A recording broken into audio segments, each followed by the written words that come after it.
कोकणात यंदा हापूस आंब्याचं उत्पादन कमी आणि उशिरा असतानाच निर्यात बाजारावरती आखाती युद्धाचे ढग जमा झालेत। महिनाभरामध्ये युद्ध थांबलं नाही तर आखातामध्ये होणाऱ्या आंब्याच्या निर्यातीवरती मोठा परिणाम होऊ शकतो।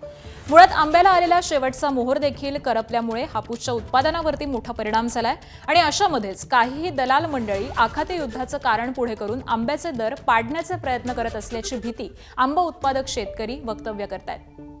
तर दरवर्षी फेब्रुवारी महिन्यामध्ये आंबा बाजारामध्ये येतो, मात्र प्रतिकूल परिस्थितीमुळे उशिरा म्हणजे मार्च अखेरीस आंबा हा मोठ्या प्रमाणावरती बाजारात येईल आणि त्यावेळी जर युद्धजन्य परिस्थिती कायम राहिली तर आंब्याचे दर हे घसरण्याची शक्यता असल्याची भीती रायगडमधल्या आंबा बागायतदार यांनी व्यक्त केली आहे। युद्धाच्या पार्श्वभूमीवर काही दलालांनी किंवा काही व्यापाऱ्यांनी सुद्धा अनेक मीडियाशी बोलताना काही शंका आशंका व्यक्त केलेल्या आहेत। परंतु एक शेतकरी आणि एक जाणकार म्हणून मी तुम्हाला ठामपणे सांगू शकतो की यावर्षी हापूस आंब्याचं उत्पादन कोकणामध्ये इतकं कमी आहे की ते आपल्या देशात सुद्धा पुरणार नाही।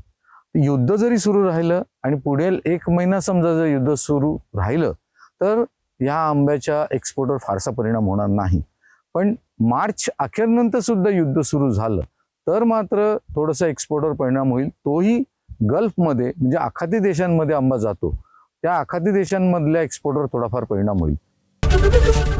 एबीपी माझा, उघडा डोळे बघा नीट।